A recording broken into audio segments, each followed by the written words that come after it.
tight end, and there's one expensive option, right? So this is the concern here. On that last slate, we had Devontae Adams, we had Stephon Diggs, we had these guys that we wanted to pay out for, right? You had guys like Aaron Jones, all these guys that are expensive, you want to get into your lineups, so playing Teddy Bridgewater makes some sense. Here with Marcus Mariota, okay, he scores like 26 fantasy points in that last game. Yeah, if he does that again, then play whoever you want. But if Marcus Mariota goes out there and scores 17, that's pretty good for the price point, but what are you doing with that? Does it allow you to get in all the studs? Because I'm going to be honest with you, there's not that many high-priced studs. There's no stud running backs on this slate right now. Nobody above $6,600. Only a couple of guys above $6,000. There's only one guy above $6,700 at the wide receiver position. So it's not that hard to play. Only one guy above $5,000 at the tight end. It's a very cheap salary because that's what happens on these holiday slates when a lot more people are going to be in there because it's a big promotion for DraftKings. They make the slates a little bit softer. I mean, only one quarterback above $7,000. So I do like Mariota this week. You got to see everything last week. I don't think he's going to be that efficient, especially on the ground, now that a team gets the game plan for him. And this is a good Miami defense, and they only have a 22.75 team implied total. I do think that Mariota will be fine. I think that'll be okay. I think that'll project that as a top value. But keep in mind, what are you doing with that extra money? Do you really need that extra money? I mean, it's still a lot off of Kyler Murray, like $2,500 is the difference between you getting in your final wide receiver spot, somebody like a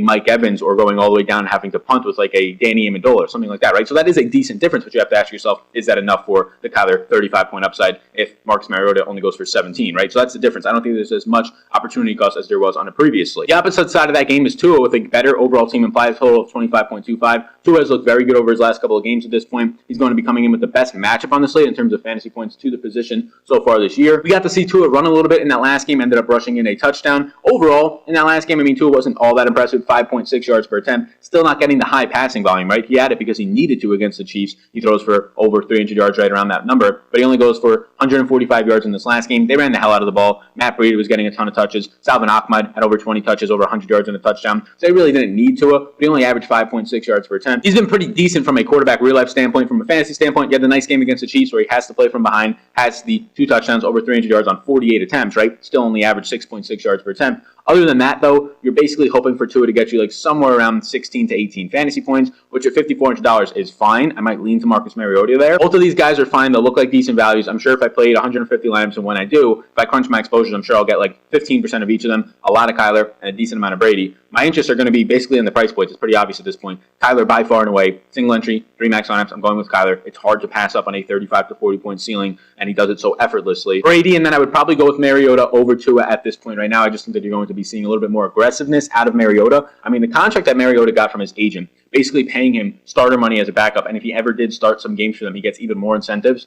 Shout out to that agent. Marcus Mariota did some very good business dealings because he already got paid a ton to be a backup, like record-setting amounts, and now he's getting even more since he stepped into a couple of games this year, and he did ball out, so maybe gets him another contract. That's a lot of time in the quarterback position because I think it's important to break down. I don't have any interest in Stafford, to be honest with you. He's a 9-point underdog with a 22.5 total, and we'll see who starts between Nick Mullins and CJ Beathard, but no interest in either of those guys either. Their team totals are just pretty gross at this point. It's making me very close to not wanting even Mariota at his team total, but his price point and his mobility at least helps him out over the guys like Stafford, Mullins, and Bernard, depending on who starts there. Next, we move over to the running back position, and I mentioned it earlier. There's not a standout stud. A lot of people wanted that to be Josh Jacobs this year. Some injuries, the game flows that he's been in, not so much the case. He's been decent, but not so much the case. He's the most expensive guy at $6,600. But you see a lot of yellow on the screen because we have to wait on some news right now. And there's even more yellow if I scroll down a little bit if you're watching on the YouTube version. And if you are, hit that like button, hit that subscribe button. All that stuff really does help out the channel. But Ronald Jones got put on the COVID list. I believe Saturday will be exactly 10 days. I could be wrong on this, so if you're watching this and you're like, yo, Sal, why is he a yes? He can't play. He's on the COVID list. I believe Saturday, I think 10 days is the protocol, the new protocol. I believe Saturday because he went on That's a Wednesday. Right, ladies Saturday and gentlemen. Will be exactly 10 days and I he'll be figured able it to out. actually play. The problem with that is that Ronald Jones wouldn't be practicing cover that my full thing time. here real He'd have to quick. be coming in cold. Would they actually give him that? Is he staying in shape on his own side of things? So, something again, real quick. I don't know if Ronald Jones is going to play. But I got it. I figured it out, dude. Highly questionable. Depending on when you're watching this, he could be already ruled in or already ruled out. If he does play, I have interest as a 9-point favorite with a 31.5 implied team total at this point. And the guy has been very efficient this year, averaging 5 yards per carry in the season. And right now, he projects out as a top 2 overall projection point running back for me, a value running back at just $6,000 if Ronald Jones does take the field today. I mean, this is a guy, Ronald Jones, right now, who even after missing a game, is still number 7 in the NFL in yards created, is number 9 in the NFL in yards created per touch at this point. He's top 15 in evaded tackles. He's number right now 13 in true yards per carry, which basically puts in a neutral offensive line for you, top 20 in yards per touch. He's been a good running back this year, and I mean, the game before he ends up getting on the COVID list, he broke his finger, something like that, or messed that up. He had surgery. They said he could still play. Leonard Fournette was a healthy scratch. It was just LaShawn McCoy and Mr. Ronald Jones. Jones, again, highly questionable because he's on the COVID list. And the day that this game is, just basically from what I'm reading, is like the day that he can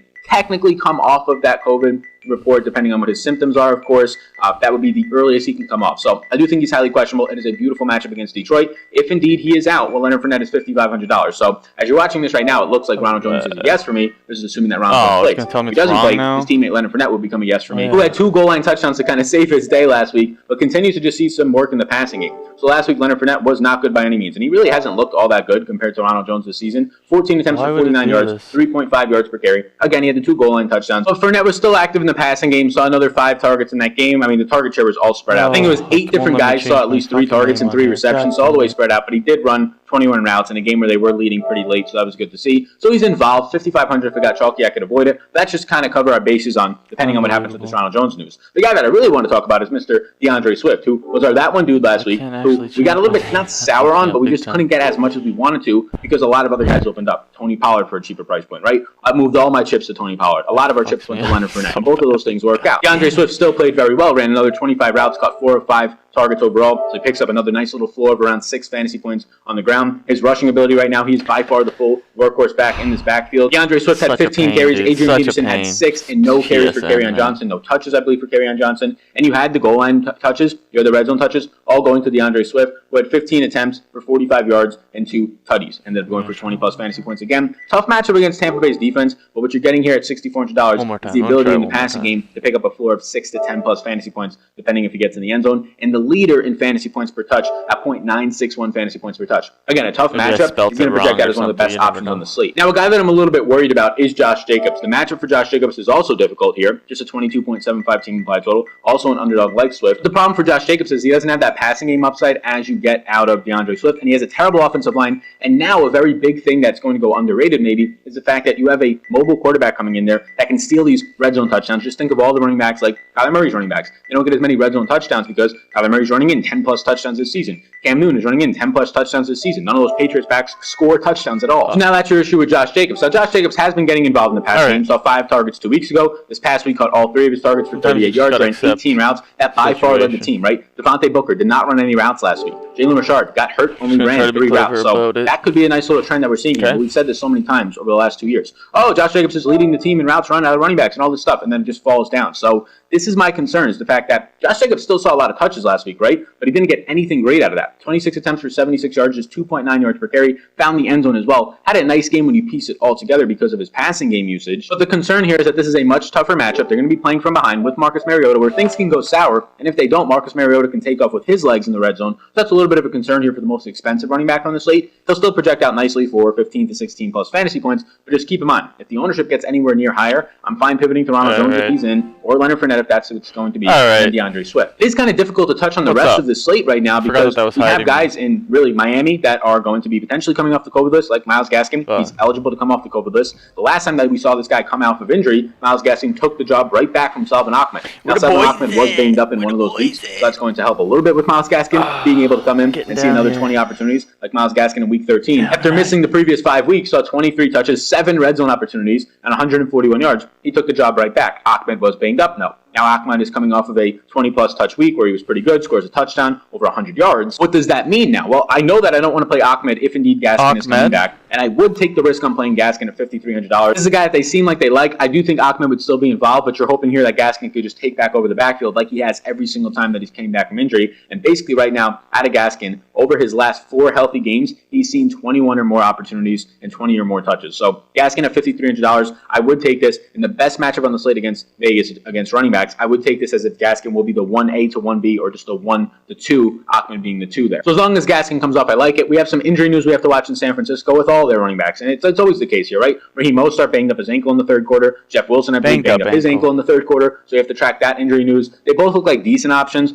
Jeff Wilson's $400 less, getting more red zone in the 3rd quarter. Mostert continues to be highly efficient even in his older age. He's also averaging 5 yards per carry at this point. Both of those guys look decent. I'd probably just avoid both of them and go to a Kenyon Drake or a Myles Gaskin if they're both healthy. But if they're both out, that's when we have to start to talk about guys like Tevin Coleman, who kind of came in and started to take over there. Jerick McKinnon could be active this week, even though they're kind of not using him at all, which is kind of concerning. But you saw Tevin Coleman see 3 carries once both of those guys got hurt. It was late in the game, like the 4th quarter. Just had 3 carries for like 11 yards. Before that, Wilson saw 16 touches. Got a little bit inflated when Mostert went went out. Mostert was going 14 for 68. Wilson went 16 for 60. He also Christmas scored a Eve in touchdown. Cold So War. this is just something we're going to have to monitor with these injuries. If they're both out, yes, Tevin Coleman becomes interesting. If Jerick McKinnon is finally active at just a $4,000 flat price point, both of those San Fran running backs are there. I think McKinnon's the better running back. He offers more in the passing game. He offers more just in terms of a versatility back. Tevin Coleman's just kind of a straight line runner. So you have to see if they're both active. I would prefer McKinnon if they're both active, but I do think we'll probably get one of Mostert or Wilson. Those guys are pretty tough, but they always get hurt. So that's where I'm at right now. You saw Chase Edmonds last week. I would prefer Chase Edmonds over Kenny and Drake. I think they're both in play. But you saw Chase Edmonds for the first time this year when both guys have been healthy. I'm Chase here to Edmonds level saw the some most shit up touches in today, the backfield. Chase Edmonds was highly involved in the passing game, seeing 5 targets, catching 3 for a touchdown, 19 yards on 24 routes run, to Kenny and Drake just running 14 routes last week. But it wasn't just in the passing game.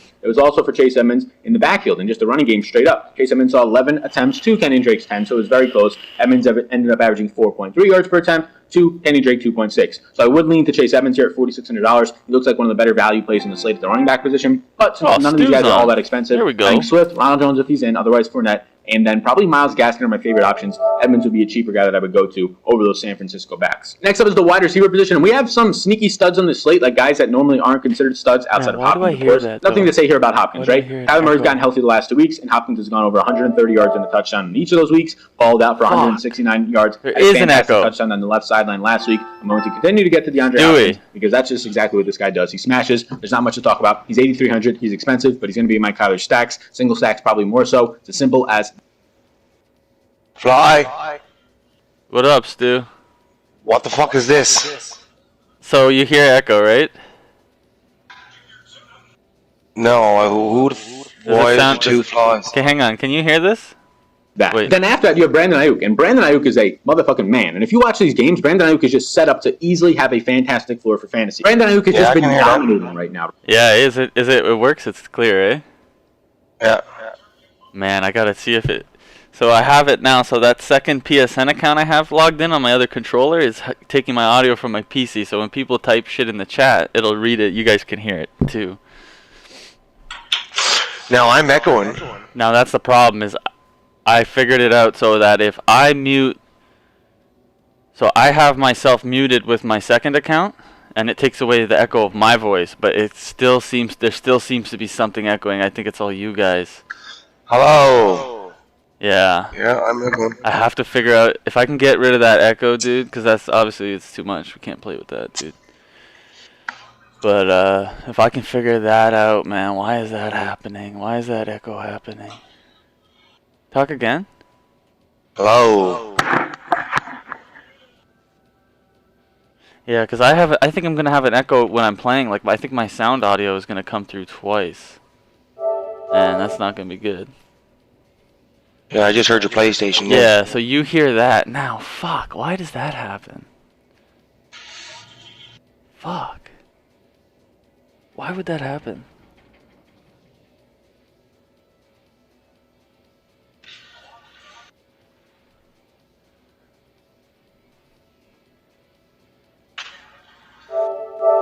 Still, eh? Yeah, fuck. That's no good, dude. So close. I was so close to fucking figuring it out, dude. Why do I hear that twice?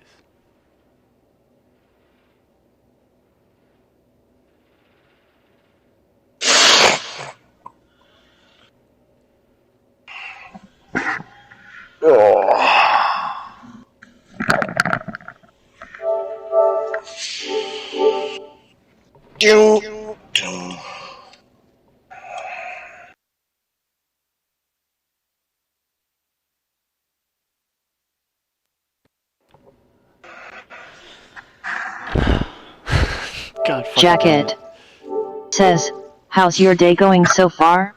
Hey, what's up, Jacket? Day's going good, dude. Did you hear that, Sue?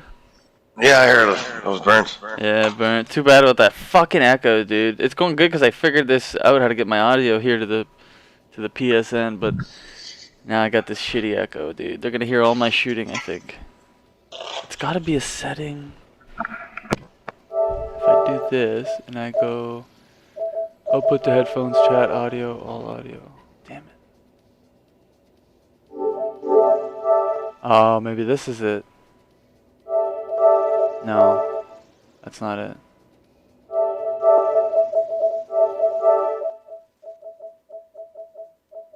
Is that better? Hello. Yes. Yeah. Yes. Can't hear myself. Yes. Let's go, baby.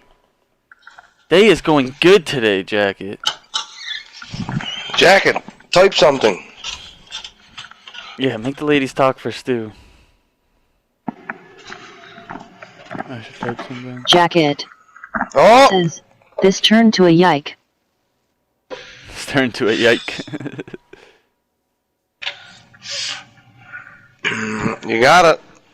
I can hear her and I'm not Going, echoing. dude. She's going. No echo.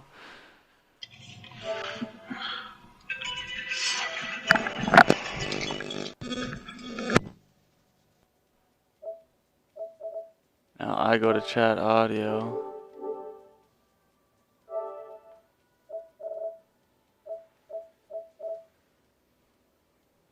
Huh.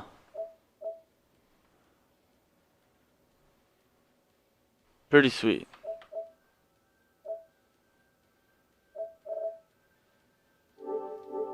Pretty sweet. Right? He's coming off of a 16 target, then a 13 target game. Debo Samuel is probably Yeah. You guys are about to get fucked up, dude. done. The one thing that can hurt Brandon Ayuk, as his price point is now up to $6,700, which is still not that expensive for how well he's been performing, is if George Kittle does return this week. That takes a lot of overall. That's right. We popping hard. Stu, what do you want to play?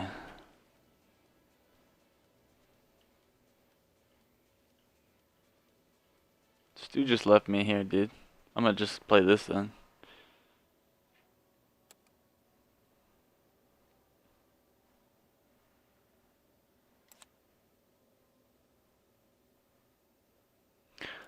Just play some fucking Nuketown, dude.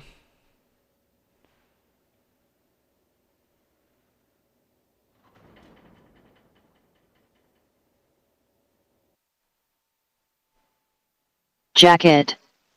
Says, so do you stream every day or every 2 days? Oh, bro, I stream like every day, man. I pretty much like play games every day, and I stream whenever I play games. So, I mean, for now, like I've streamed every day in a row for I think a long time. Hard point. Seize the objectives. Jacket. What am I fucking Says, using right now? I'll be here. Nice, Jacket. Good shit, dude. Hard point is secure. Hard point lost. You're a good guy, my dude.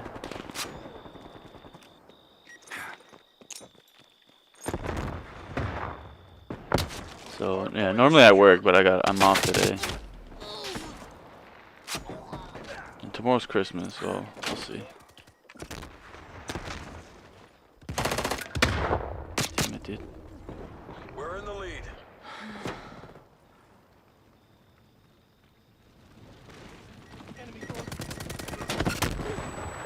Seriously?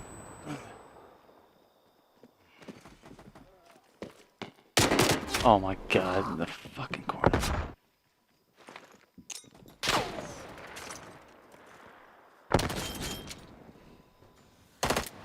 Hard point located. Hostiles have the hard point. Hard point locked down.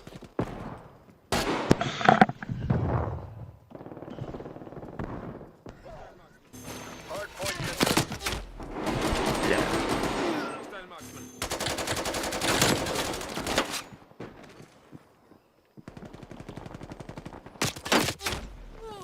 Hard point contested.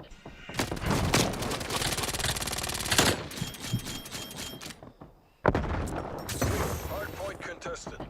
Hard point lost. Jacket. Says, I hope everyone is having a good holidays. Yeah, man, you too. Doing the best Yeah, you can man. in these times, bro. Yeah. We've lost the hard point. It's life. You Gonna be a know, that's weird all you one. can do. Contesting hard point. Gonna be a weird one. Fucking. Hard point identified. Hostiles have captured the hard point.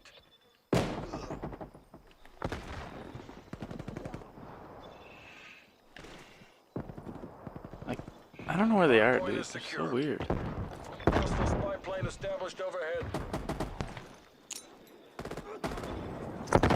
Hunter Biden's pipe is in this game with me right now.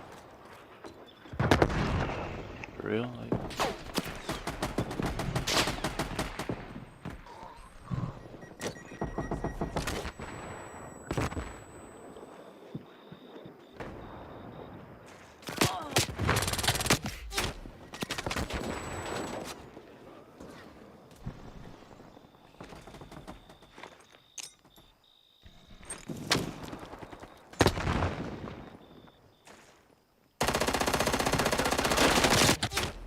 Lost the hard point. Hard point identified. Hostiles have the hard point.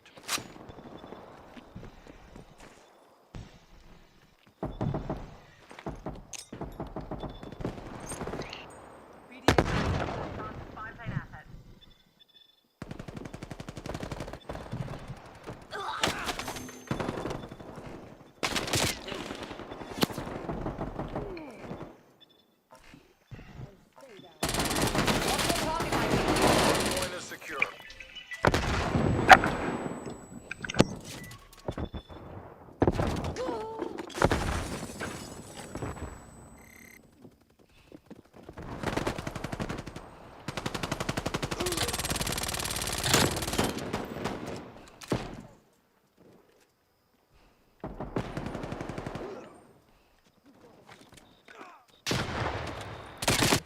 oh, it's brutal. Hard point identified. Hostiles have the hard point.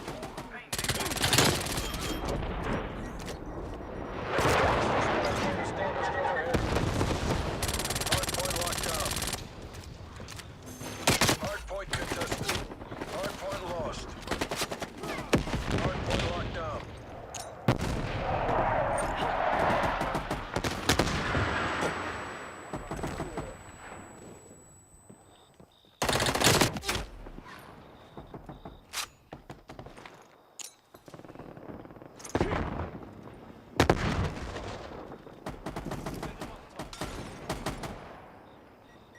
Hostile spy plane established overhead.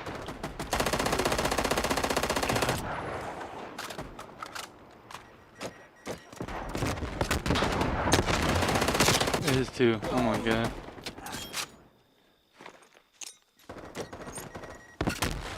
Hard point identified. Hostiles have the hard point.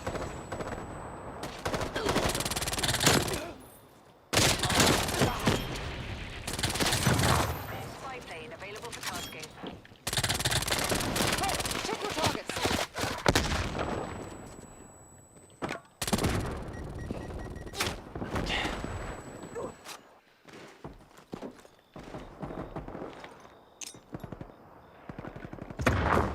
Oh, I got a fucking trophy in there. God damn it. Spy plane perimeter established. Dangerous 3.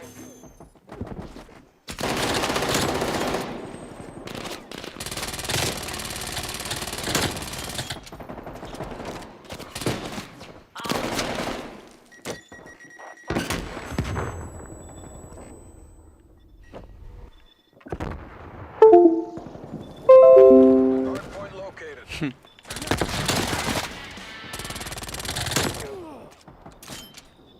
Priority tasking request received. Damn.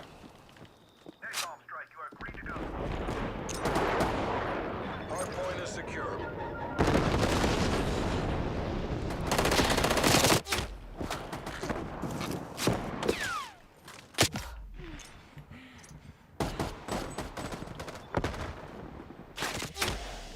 Enemy spy plane inbound.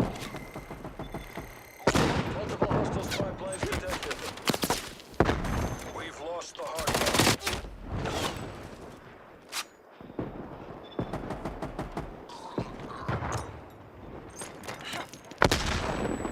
Hard point locked down.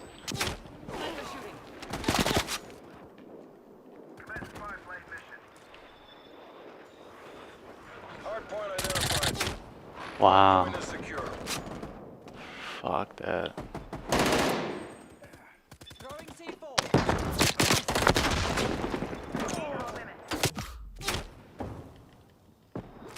Definitely have a trophy up. What's your target ID?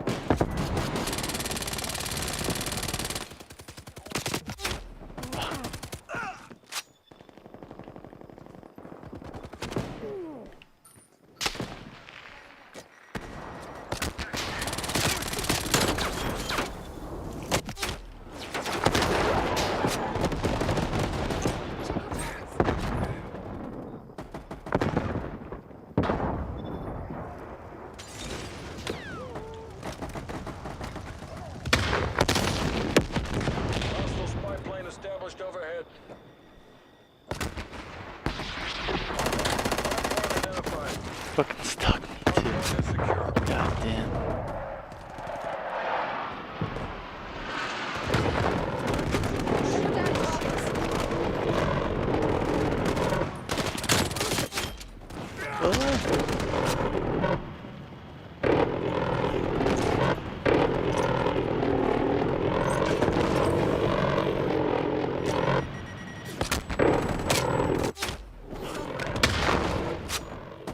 Contesting hardpoint. We've lost the hardpoint.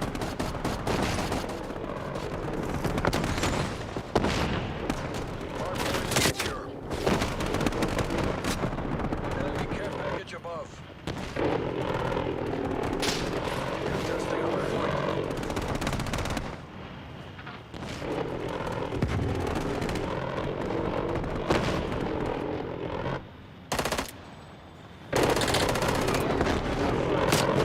Hardpoint locked down.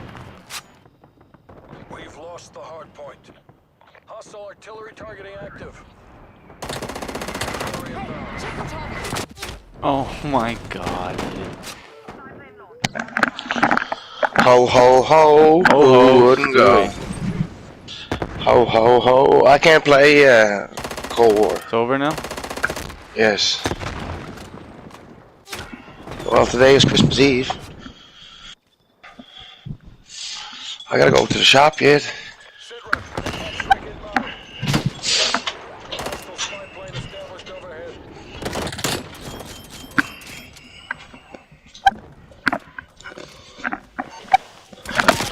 I gotta go to the shop yet. Really? Why? I only gotta pick up beer. I gotta bring back some bottles there and Hardpoint located. just pick up 2 dozen beer.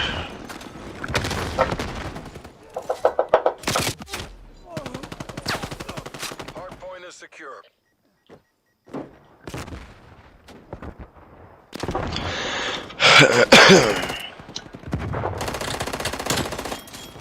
Did the work of a nation. Come on home.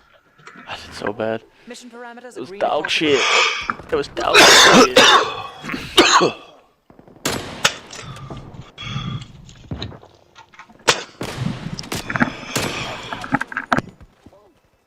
Where's Bill to today? I don't know. I said he'd be on. He said he was thinking of sleeping 12 hours in a row till 12. So maybe he just woke up. Enemy is down.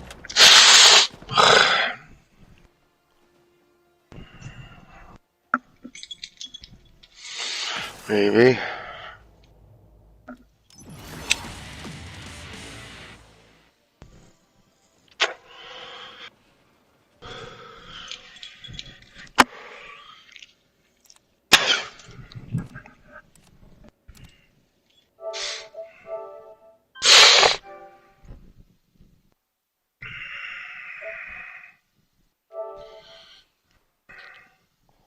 Jacket.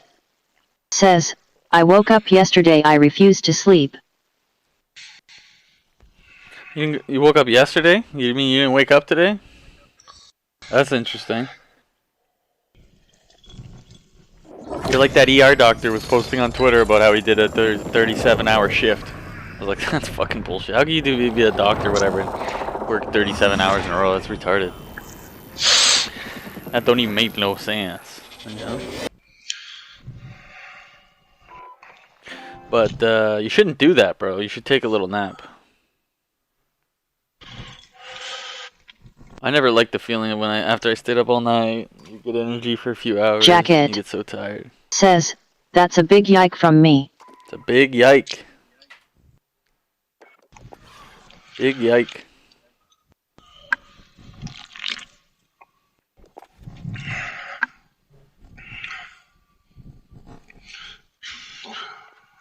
What else are some yikes, Jacket? Any more yike you're worried about?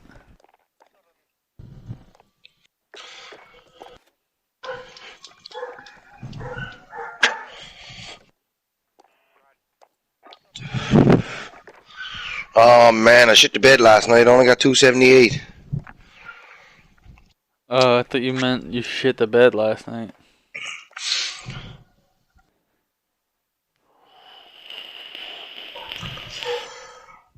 There's no games on tonight, anyways. Yeah, there's nothing on. I'm gonna have a good day Friday though. I killed it though. Fucking Terry Rozier, man. Man, if he had to put in Nance Jr., man, Nance Jr.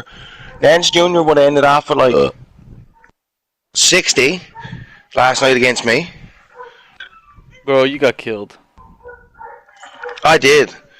Like, because I didn't have two of my players. I started them and they weren't playing. I was rotted. Right? Because I had Clint Capella and I had Kevin Love, and two of them didn't play last night. Fucking Terry Rozier went off on me with like 70 points. Cocksucker. I gotta play against Kyler Murray in football these next 2 weeks, man. Kinda sucks. Man, this takes a long time to change. I'm trying to change. Oh, okay. I must have not clicked it right. I got 401 yesterday. I got 401 this week so far. Yes, boy. You're sitting on oh, you're still in it. Went by 1 point. Another guy has 340, and my guy I'm playing has 355. There's a 437 though too. Jacket Oh well. says, good luck. Yeah, just playing some fantasy basketball, Jacket. What you know about that? What you know about that shit, dude? Alright. Flash hider, idle sway control.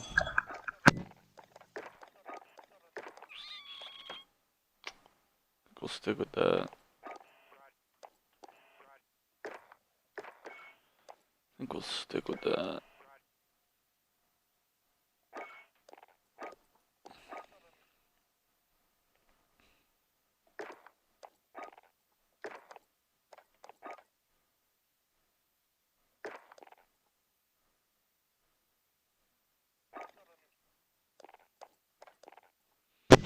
Hang on there, Fly. The woman just comes straight over there.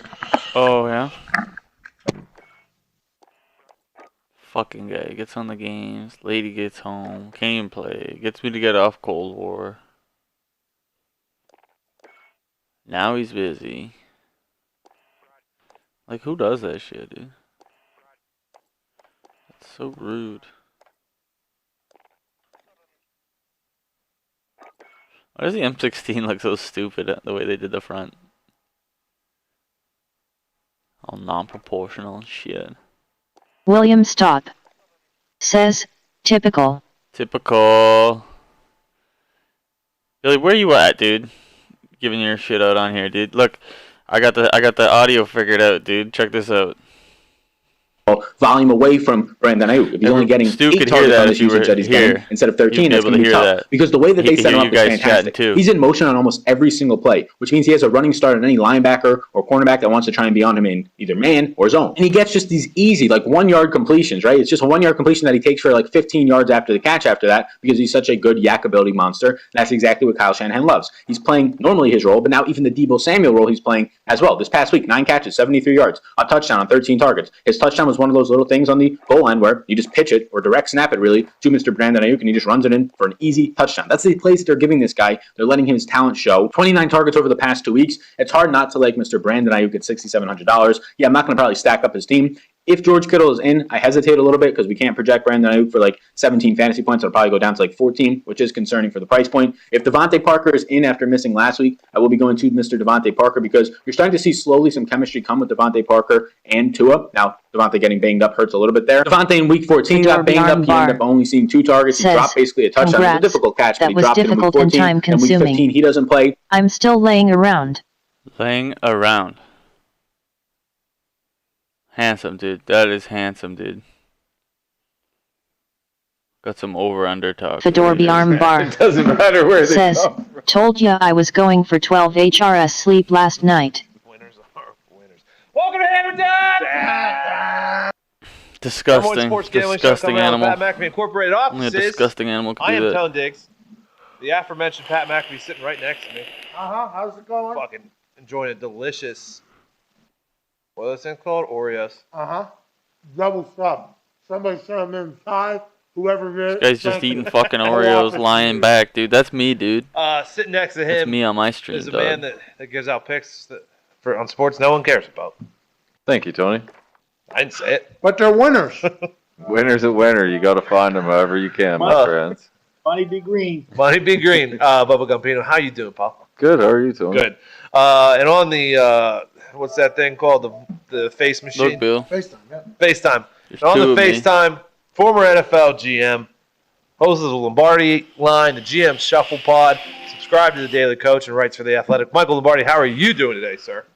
I'm good. I'm licking my wounds, but I'm good. Have you- I'm still, as I said on Pat's show today, I'm still interested in that spot. I mean, How do you go upstairs and not change that? That is the bigger issue. The ref pushing the ball forward on his own accord. He slid that But then you go and review that and you still get it wrong. That is more the issue. Yeah, Ref slid the ball. We talk about this, and Pat has said some things about Riveron, and Riveron knows that, and Riveron sways games in away from our favor. tremendous, really a smart man. He was the associate athletic director down at Vanderbilt, and he was been in the NBA for years. And he wanted the NFL to, when the ball is spotted on 4th down, right? And when you don't get the 4th down, the change of possession, the ball should technically flip over to the other side because now it's going in the other direction. Yeah, the ball's got to flip. Oh, I never saw Oh, yeah, because it's on the right hash. Flip that thing to the left hash of the right hash. Yeah, and then just flip, and so you gain like 6 inches, whatever. But that thing was like, well, that wasn't even 6 inches. So that. Hey, you were right about that ref in the Dolphins Patriots Brad game Allen, you too. can't bet Brad Allen. Jesus Christ, Mike. Which one is he? I don't know which guy he is. He stinks. He has like a chiseled jawline. What'd you say about he him, Mike? looks like an old. He's just. I mean, so on my show, I have Mike Palm, who's an astute referee analysis. He runs the sports book at the Circa. He runs the Circa, but not the sports. He's involved with the sports book, and he's a heavy Fedor gambler, loves Arm soccer Bar like Gump. But says, he turned Stu me is on. always This Brad bullshitting. Allen guy's horrible. He was Also, in the ACC. and never they shit hired on a him. ref who He's has really ability to bad. screw you over. So on my sheet, I just put him in there, and the referee stay away. Jacket Fucked up how it goes to that says, sometimes. time to lurk. I took that game. Pat took that game. Pat took the right side. He took the Dolphins. Yes, he did. Yeah, you're damn right. What are you, I took the what are you looking Patriots. about there, Jackie? Because what I thought, what are you you know, looking at? They're the Patriots, but they're just not the Patriots anymore. How Fedor we Arm all Bar do this weekend? says, Dog shit. thought he 1-4-1. said time to fuck. I was Yeah, time to fuck, Oh my dude. God, It's 4-3 time to 'cause it's fuck, Thursday my night dude. games. Damn. Hey, Every Damn. Cardinals or Eagles by half a point.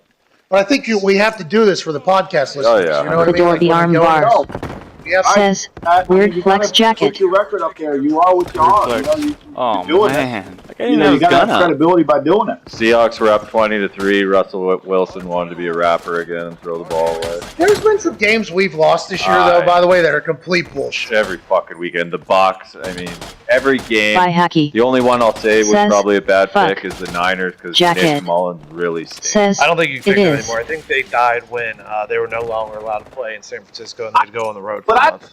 Nick Mullen would even play in the game. I thought they would hand it off. I thought they would run God it. damn it. You That's know? so You brutal. hop on that Cardinals -3.5 right now. That thing will be up to 6 by the weekend. Can we talk about the Niners for 1 second? Do you think Shanahan's idea that he can make any quarterback good has been a little bit kind of messed with the performance of Nick Mullins here?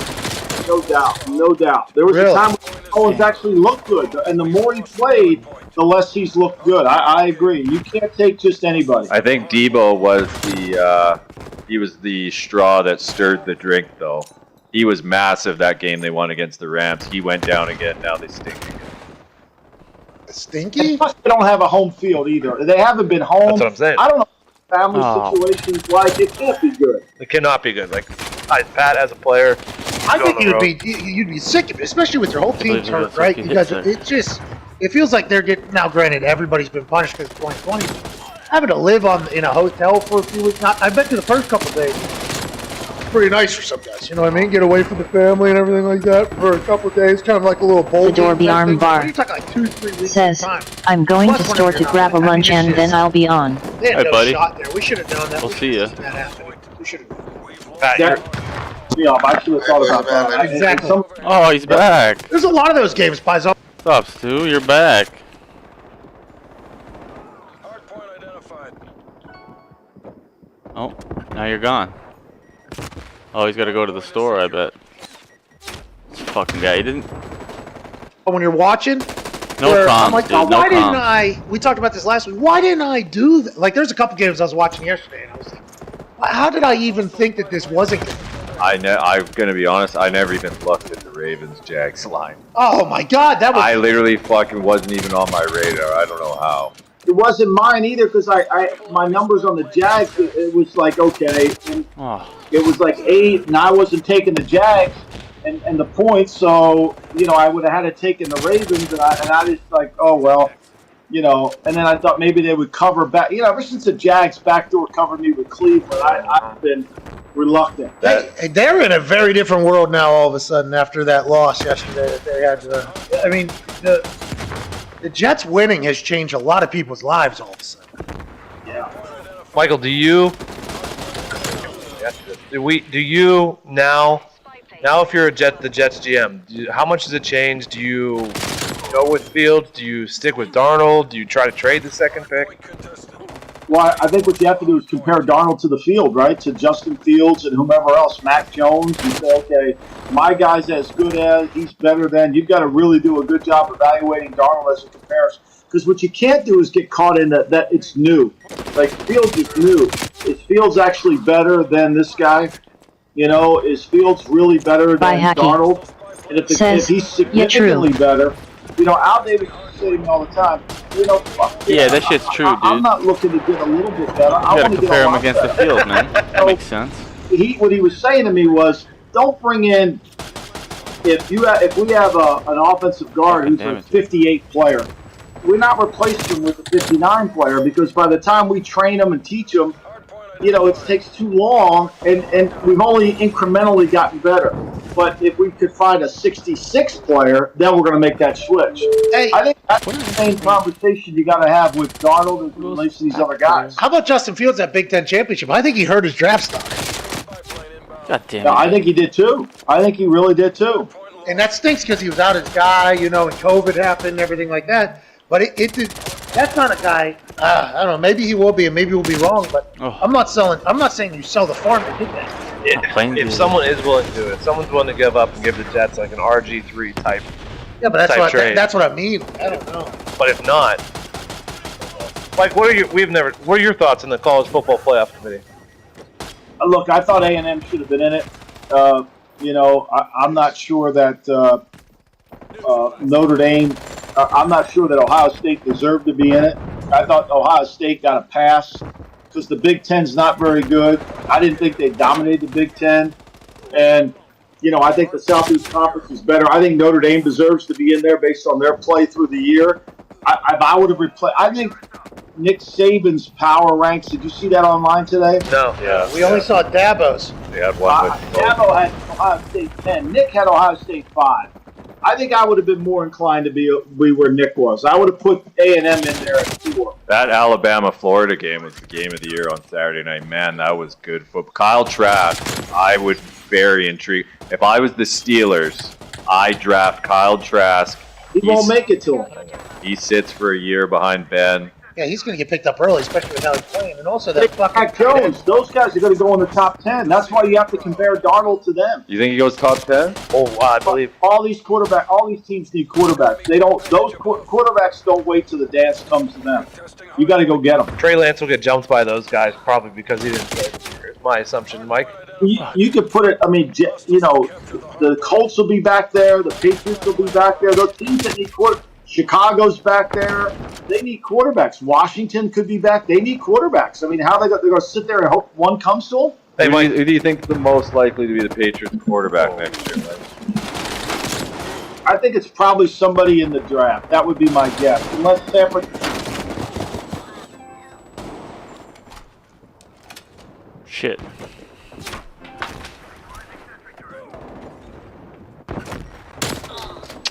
Fucks me up big time, dude.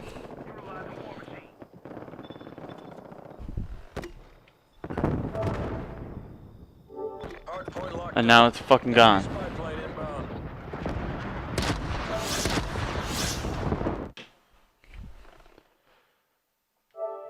Brutal, man. Brutal, brutal.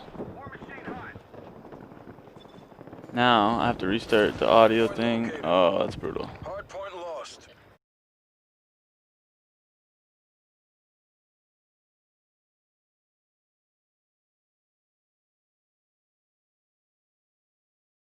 We've lost the hardpoint. Still no? God damn it, dude. I gotta remute it now, too.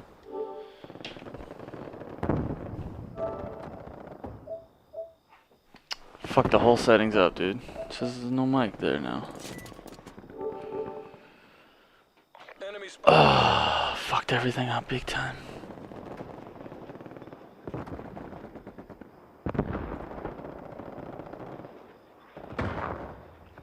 Fucking had it, man. Fucking had it, man. Pissed me off, man. That shit pissed me off, dude. I could just do this and get it. They were 9 for 18 on third down. Stop them. They were 50% on third down. This Hey, shit's you're the not even GM working. for that. Hardpoint locked down.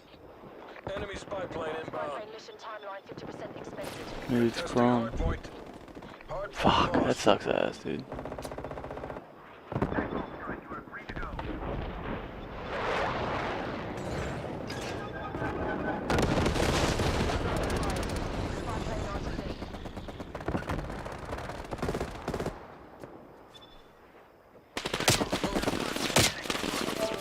Hardpoint is secure.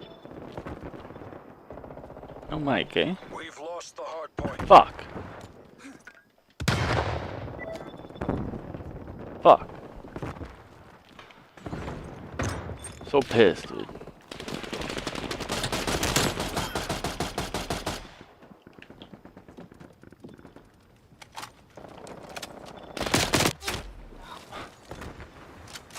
Hardpoint located. Hostiles have the hardpoint. Hostile spy plane established Spawn, overhead. they're all spawning in with me. Dope.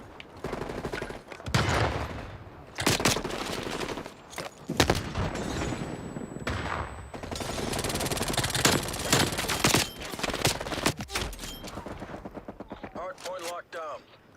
Hostile artillery targeting active. Incoming artillery.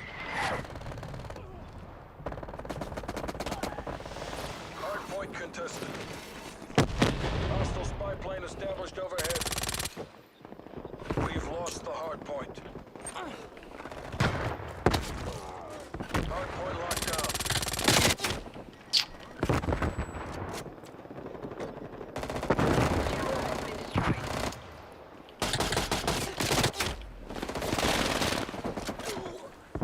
Hardpoint identified. Hostiles at the hardpoint.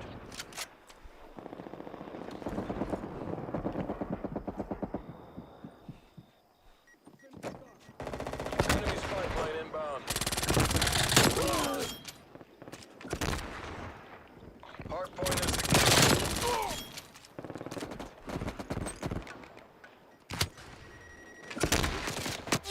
God damn.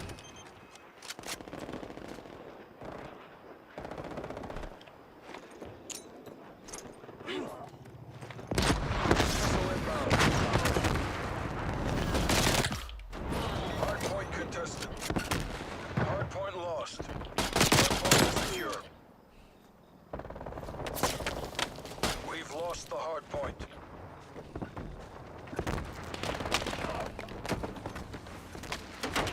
Enemy air patrol inbound. Hardpoint is secure.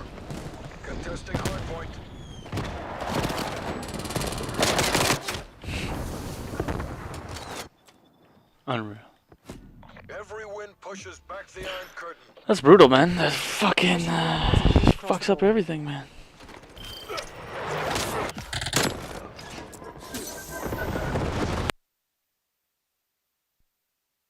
Maybe that'll work.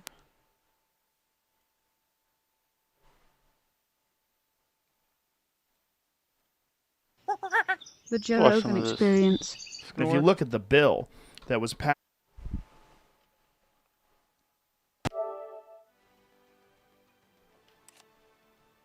That gonna work? No. Second work? No. Fuck.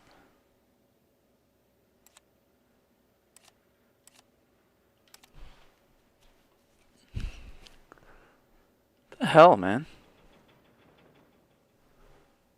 The hell's up with that? A felony provision for people who stream movies and profit from them. Like, what the fuck is going on? Like, how is... You're not going to hear me disagree. Look, why is Pakistan getting money? Why is Israel getting... Did you see it, Jamie? It's bizarre. I don't understand the logic behind it. I don't understand how this got agreed to. Well, what happens is the idea is this thing's going to pass anyway, so you help out your favorite lobbyist, whether you're a Democrat or a Republican, you sneak something in. Is that what it is? Yeah, that's clearly how it goes. Fucking people. I mean, here's what I'll say, okay? This is why Tell Your Children actually matters in this debate, okay? I wrote this book, and you can say... That's the pot book for folks. Yeah. You can say, like, this guy, like... He doesn't understand. A lot of people just like to get high and they can handle it. It shouldn't be criminal. And, you know, minorities bear the burden here. It's wrong. Let's legalize. Okay. Totally reasonable. And by the way, alcohol kills a whole lot of people. It's legal. It's advertised on TV. It's legal. The rules should be the same. I totally get that. It was working. Okay? If you read the book, it's about something else. It's about this is psychiatrically harmful to a lot of people, and we're not talking about it. Yes. And by the way, there's a downstream violence that comes from that sometimes that we're not talking about either. Okay. Yes. To me, those things, if you read the book with an open mind, are pretty factual and inarguable. It doesn't mean, by the way, that you can't then say,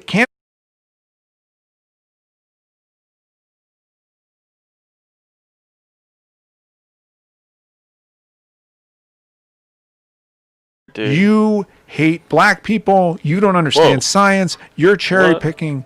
Go to hell.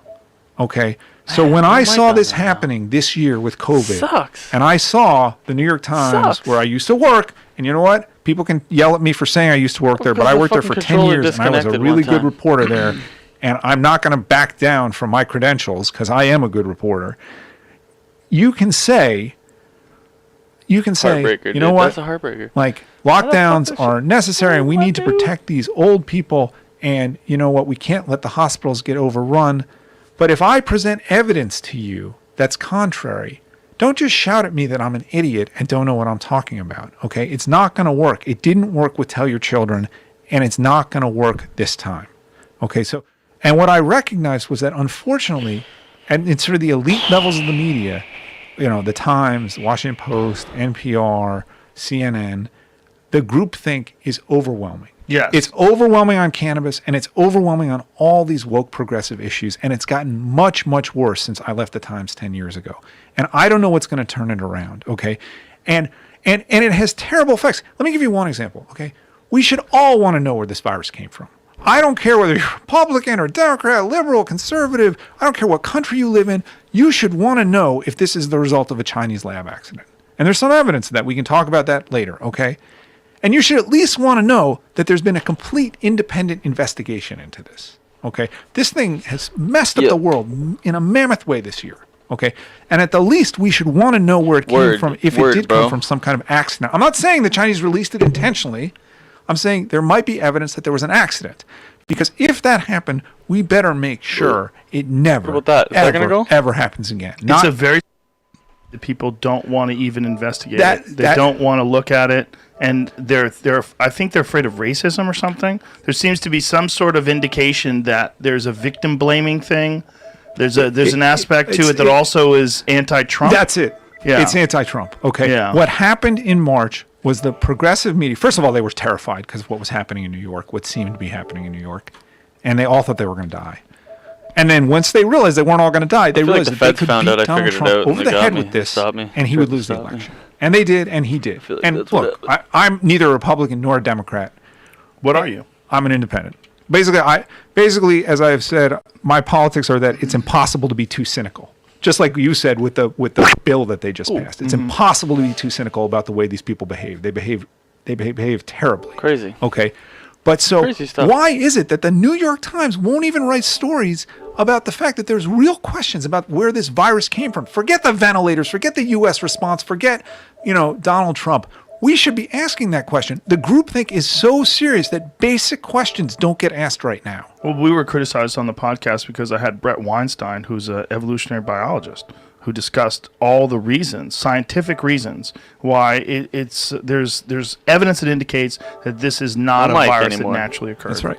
And also, just by coincidence, there happens to be a level 4 lab in Wuhan. That's right. What are the odds? Right. Like, you would think that people would want to put those two together, but it was something from the beginning that this groupthink was established, that you are not to question that. And there was a whole article written about promoting this dangerous conspiracy theory that that this came from a lab that's been disproven. But it hasn't been disproven. It has not been disproven at all. No, it hasn't been disproven. There's never been a real solid proof of where this has come from. That's right. Here nor there. That's right.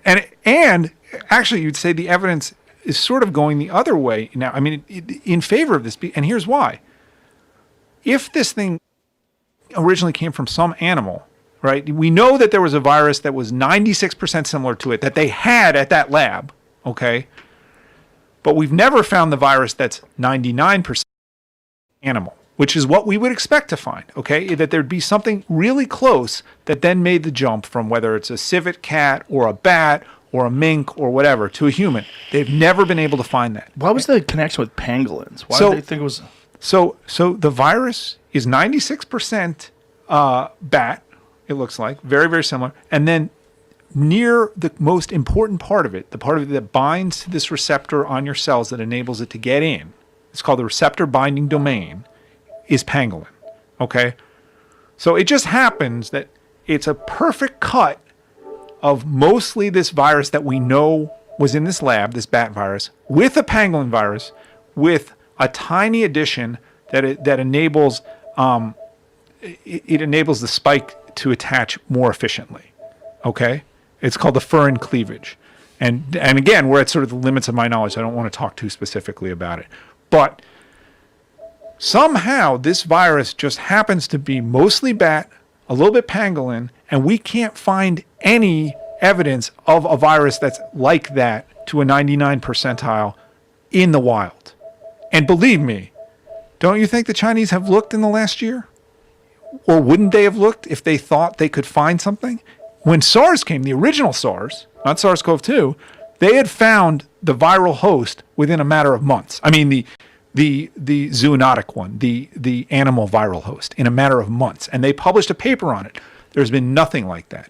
Now, you can choose to believe that's because, you know what, it's just in some cave in China that they haven't found the real thing yet. Or you can choose to question, as you said, there's this level 4 BSL lab in Wuhan where this thing happens to seemingly have emerged from. Coincidence. Crazy coincidence. Yeah, but we're not allowed to talk about that. Yeah, if you talk about it, you're a Trump supporter. Catch new episodes of the Joe Rogan Experience for free, only on Spotify. Isn't that interesting, Watch dude? back catalog J. I don't want to hear him plug his shit.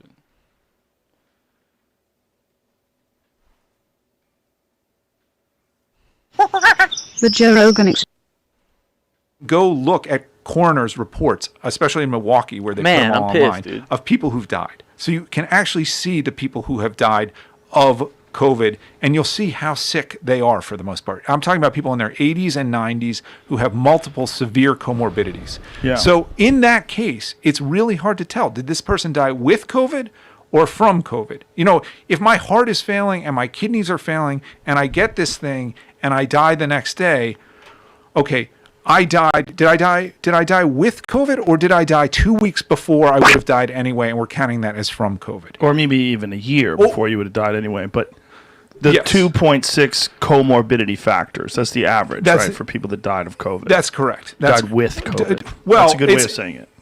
again, it's very, very hard to distinguish with and from in these Right. cases of people who I are might really just sick. Now, restart my sometimes it's fucking not that way. PlayStation Sometimes real you can quick say, and see if again, it works, a 50-year-old who's relatively healthy gets COVID. They died. They died from COVID. Yeah. Okay, There we COVID go. killed them. We can agree about that. But many of the cases are hard to understand, or not hard to understand, but hard to distinguish.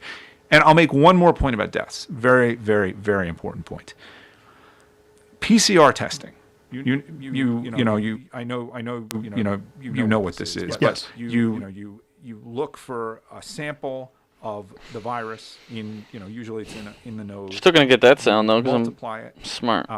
and you run a cycle where it doubles over and over and over again. And when it gets to a certain point, they actually it's actually incredible technology. It's sort of magical, but they add a fluorescent marker to it. And at some point, if you can see the fluorescence, it's considered a positive sample. Okay. Here's the thing. A 40-cycle PCR test means that you are multiplying any original viral material in that sample by 1 trillion times. Okay. So a single viral particle that you pick up becomes 1 trillion particles. It is very, very easy to find virus in people when you're running a PCR cycle at that level. Okay, it does not mean necessarily that they're very sick at the time. It doesn't even mean that they have active virus in their bodies at the time. They could have a piece of virus that the original sample is picking up and multiplying by 40x. Okay, it's clear, by the way, when people have a low threshold, let's say 20 times. Let's say it only takes 20 cycles. That's 1 million multiplications. If you're positive at 20 cycles, you're pretty sick. If you're positive at 25 cycles, you're probably pretty sick. If you're positive at 30 cycles, maybe not. 40 cycles, it doesn't really mean anything. It means that you have this one bit of virus in you that they've managed to find. Does it mean you're contagious? It probably doesn't mean you're contagious. I don't like that word. I What? don't like that word probably. Well, From around grandma. I don't like to say never unless I'm sure. Okay. Right. So when I Still say get probably, microphone not connected. it usually means never. That's but I just unfucking don't like believable. saying it. I understand. Okay. When we It was count just deaths, working. the states have a procedure. Most states, they look at positive tests and they match them with death certificates. Okay. So let's say you had a positive test. Okay, in tomorrow. Okay? And let's say it was 38 Unfucking It's cycles. They're not going to tell you that, but it was 38 cycles. Okay. You are not very sick at all with COVID. Okay. But you're in a registry somewhere. Your name's in a registry. A month and a half later, you die. Let's say you get hit by a car.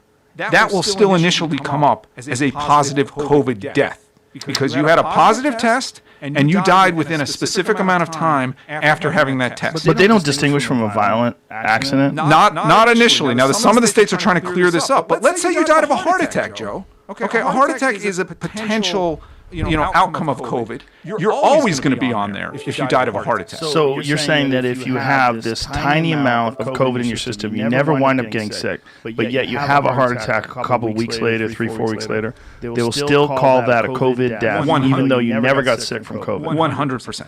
That doesn't seem smart.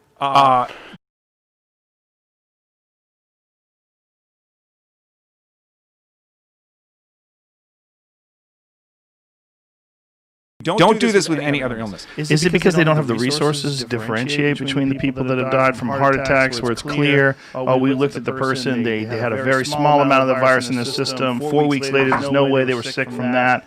But is that... It's a function of decisions that have been made along the way. So they could have set the PCR threshold at lower. They could have set it at 30. They were aware from almost the beginning of this issue that you can find a comment from Fauci in July talking about. I probably have to restart my. And certainly they knew well before this. The idea was we want to know sort of as broadly as possible how many people have this, and then secondarily we wanted to find deaths from COVID as broadly as possible. And what is the level set at currently? Different states have different levels, but in most places it's 37 to 40 cycles, which again means that a lot of those people at the high end are not sick, and they certainly had COVID at some point, but they probably don't have it anymore. Here's the other reason to do this, Joe. If you set it really high, you're going to capture people on the way in, just as they're getting sick. So if you're truly afraid of we want to quarantine everybody really early, then you have to set the threshold really high. So that, to the extent there's a logic behind it, that's the logic behind it. But it has all these negative side effects. So hey, what's poppin'? One other point I wanted to make, but I'll remember it in a second. So the negative side effects. Now you're gonna work, eh? They're inflating the number of people that not just have Oh, yeah, that it, but makes die sense. from it because of the fact that they're making sure that these deaths that get linked within a Are you certain working? time period. What is the time Yeah, you're period? working. So in some states, But it's not 30 really. days, Not in a some real states way. it's 60 days. I don't know if it's Fuck, eh? 60 anywhere. Just some weird shit. The states are sort of allowed to define it. Here's okay. So there's a negative for the person who's tested positive because you then have to isolate yourself. You can't work. You're scared. And then there's this negative for society with the death counts. Maybe the cable Right, but died. isn't that negative that you have to isolate yourself and you can't work? That seems very rational. Because if you do test, like let's say you're on the way in, you catch it, you have a little tiny bit of it in your system, and then like you have to isolate, you have COVID. My soul's What if that person I had it all. just went out and started drinking, got run down, the COVID multiplies, and then they have a full-blown case, and then they start spreading? So that is, look, realistically, can that happen sometimes? Yes. That seems like that would happen a lot. Well, it doesn't happen that much because at 37 you're asymptomatic, so you're not going to know unless you have some reason to be tested. But isn't there a significant amount of spread from asymptomatic people? So this is another argument that we don't. There's asymptomatic spread. It looks to be very rare, although now Fauci's saying it's not so rare. There's pre-symptomatic spread. Pre-symptomatic spread appears to be more real. We need another person other than Fauci. That's the one guy. We do. Like everyone says, One Fauci guy. says. Like we have this guy. Yes. Let me say one more thing about death counting. Yeah. Okay. Back in March and April, people said COVID deaths are being undercounted. Whoa. We're not doing enough Whoa. testing. There's all these people dying. They're being Whoa. called pneumonia What's deaths. that? It's probably COVID. That was probably true at the time, especially in New York and New Jersey. You can look and you can see the number of what are called excess deaths, more people dying than you would expect in a normal year, was higher than the number of COVID deaths. Okay, and a lot of those deaths were in people who had pneumonia. Okay, so that looks like, hey, we didn't even, this is even worse than we thought. We're not even capturing everybody who died. Okay, but that was March and April. Let's talk about what's happening now. Testing the audio We know here. the PCR tests are going to capture a lot of people who aren't sick anymore and who maybe never were sick. We know that some of those people are going to be classified as COVID deaths. If they, again, I'm 88, I somehow, was asymptomatic a month ago, but I got a positive PCR test. Now I die because I'm 88. That's a COVID death, okay? What we're seeing now in the United States, and certainly in Europe, we don't have data as good in the US from the last couple weeks, but we have some pretty good data from Europe and the UK, is that the number of COVID deaths, when you add it to the number of non-COVID deaths, is not as high as the overall number of deaths you would expect. So what does that tell you? That tells you that some non-COVID deaths are probably being classified as COVID deaths these days. So back in March and April, there were more people dying than you would have thought based on the number of COVID deaths. Now there are fewer people overall dying than you would think based on the number of COVID deaths. And I got to add one more thing. I know this gets complicated, but it's worth thinking about. We also know that a significant number of people are dying from lockdown. Okay, and the number one way you can look at that is overdose. Okay, overdose deaths in this country have always, they've been terrible for years. This year it looks like they're off the charts. So if 20 or 30,000 people, and that's probably a reasonable estimate, 20 or 30,000 extra people are dying this year from overdose alone, that should push up the number of overall deaths. And yet, and then if you'd add the COVID deaths, it should be even higher. When you put these three things together, right now you're getting fewer deaths than you would expect. Again, what I'm trying to say is, I know this math can sort of seem complicated and the stacking can seem complicated, but right now it looks like a significant number of deaths that are being classified as COVID would have occurred anyway and are just sort of being shifted into the COVID pile. And that was not so true a few months ago. So when you see 3,000 people died today of COVID, until we get the true mortality figures for this year, for November and December, we're not going to know if that's really true. Catch new episodes of the Joe Rogan Experience for free only on Spotify. Watch back catalog JRE videos on Spotify, including... You were there for the Neuralink experiment, the I'll be right most back. recent demonstration where they used it on a pig. Tell me, like, what was that like? And there's a pig. What? First of all, the pigs were very happy. Like what they said in that presentation was pretty accurate. They love food, and they seemed happy, and the people, the caretakers there, seemed like really good people. And where's the implant on the pig? Can you see it physically? Actually, I don't know. Yeah, it depends on which one we're looking at. I think one of them they showed 3. One I think didn't have it. One had it and already had it removed, and the other one I think it was still actively in it. So I don't remember them actually showing like here it is. And what was the demonstration? Like how did they demonstrate how it worked? Well, so first of all, I should say that I have no insider information. I should like this is very much, they're a company. Okay, I'm just some random dude that showed up. Well, you've interviewed Elon before. Yeah, you know him. But I don't have any insider information, and more importantly, I'm an AI person, so I'm not a neurobiologist. Like this was really exciting to me as a spectator to see biological systems, pigs, right, that are interacting with computational systems. But what I'm asking is, what was the demonstration? The actual demonstration was, at the first level, was that they successfully implanted Neuralink in a pig. The pig seemed to be doing great, and then they also showed a pig that had it taken out. That's at one level. What was going on with the pig that had Neuralink? Was there any demonstration of what it was doing for the pig? They were doing playback of the 124. So there's 124 channels, like the electrodes that connect to the brain that are firing. They're measuring the signals from neurons, and that's time on the x-axis. So from left to right, that's time, and then vertically, that's the 124 points that are lighting up when a neuron is firing. And they were playing that back, and they played it back in such a way where they convert the signal into like musical notes, so you can hear the signal. It's another way to visualize it. But it's showing that it's effectively being able to read the signal from 100. I'm not sure if I was saying 100. I meant 1,000 neurons, or 1,000 collection of neurons from the brain. So that's 2 orders of magnitude. That's a lot more than any other device has ever done. So like being able to, get signals from the brain at a high resolution. I mean, one day, I think the vision is that 1,000, just like you mentioned with the TVs, a resolution of 1,000 is very low. It would be millions or billions or trillions, like it is for LCD displays. But this is already a really effective. Yeah, eventually your brain's just going to be filled with wires. Yeah. And then they're going to go, what do we need this brain for? We can just come up with an artificial brain. And you're not even going to notice. When you go to sleep. It'll be gradual. It'll be all gradual. It'll be same with, it's a chase of technologies. This might be obsolete and useless by the time we all live in a virtual reality world. But this is what I was thinking when it comes to aliens. When you look at the alien, the archetypal alien, what do you see? You see something with a big head, big eyes, no genitals. You see no muscles. You see just like a frame, just this weird structure.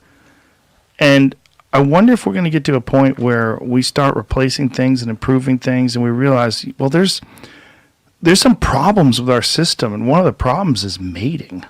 One of the problems is testosterone and estrogen and emotions and all these different things that, the desire to control property and boundaries and all the different things, the territories, all the different things that make people tribal, all the different things that make people angry. And maybe that's what's going to get in the way of innovation. Maybe we're going to get to a point where there's going to be some sort of mind-sharing technology. That's why they have big fucking heads, right? Maybe there's going to be some sort of interaction technology, some vastly improved thing that's going to make regular biological functions seem so obsolete that we're going to be readily cast them aside. Or maybe we'll cast them aside slowly and gradually, like the evolution of the eyeball. Yeah, absolutely. On the flip side, in the Neuralink presentation, they talked about alleviating human suffering. For example, to me, one concern is, all the things that tribalism, all the toxic masculinity, or all the things, all the things we see as negative, they could be features. Like there is a need for suffering, there is a need of tension, there's a need of violence and war, for us to figure ourselves out. That sort of removing all the suffering, it may not be as productive as we think. Well, it certainly creates competition, and competition creates improvement. I mean, this is that's the thing about if everyone just got along and everything was fine and perfect, would there be as much innovation? And if ultimately this human being, this creature, this when you look at the overall the goal of this thing, as I was saying before, it seems that the goal of this thing is to make better stuff. Well, the best way to make better stuff is to have some motivation to do that. And that's where materialism comes in. That's where sex comes in. That's where greed and envy, all these different emotions that we think are very bad. But generally speaking, if you talked about those emotions to people, they would say they're negative. They would put them in a negative connotation. But they might be what's powering people to move into this direction with more speed. Yeah, and we all need to be trying to figure that out. And mortality is a big part of the picture. People that talk about immortality, it feels like imagine if Joe Biden and Donald Trump lived forever. We would have Clinton, Trump, we have these families just forever running our world. I mean, one of the things that makes this world run is the passing away of previous generations, of previous systems of thought. Oh, interesting. So you have to always consider the things we see as negative, that make up our psychology, make up different characteristics of human civilizations. Have positive. No audio here too. That wars create progress. They create suffering, but they also create progress. They create beautiful music and art. They create the bonds of love and friendship like nothing else in this world. Conflict and suffering. Just the chat audio. The finiteness of life kind of makes life worth living for many people. That is part of the problem, right? In order to really appreciate the light, you got to experience the darkness. You have to know the darkness is real. I literally have no sound. And one of the exciting things about Neuralink, understanding our mind, is not alleviating suffering, but enriching the way we experience the world. So enriching the way we experience suffering, expanding the way we can experience the highs and the lows. It's expanding our consciousness. It's doing the thing that you jokingly said with mushrooms. Yeah. But basically doing what mushrooms do, but in a controlled and much more powerful way. Well, maybe something can transcend this biological limitation that we're discussing of being a human, and that through this innovation we can reach some point where there's a different motivation. Oh, I think and I hear this other sound motivation again now. might be all peace and love. It might be. It might be that this motivation through this thing, if we can somehow or another suppress all the negative aspects of our biology and enhance all the positive aspects of camaraderie and love and friendship, and do so in a way that's tangible for everybody. That's another problem with things like Neuralink. How much is this going to cost, and how much is this going to separate the haves from the have-nots? I'm going to restart my computer Elon was and try it telling again, me and I'm going to be right back, podcast, he said it's as interesting as the Neuralink shit is, but I'm going to be right back later. Later, I see ya. I'll be here,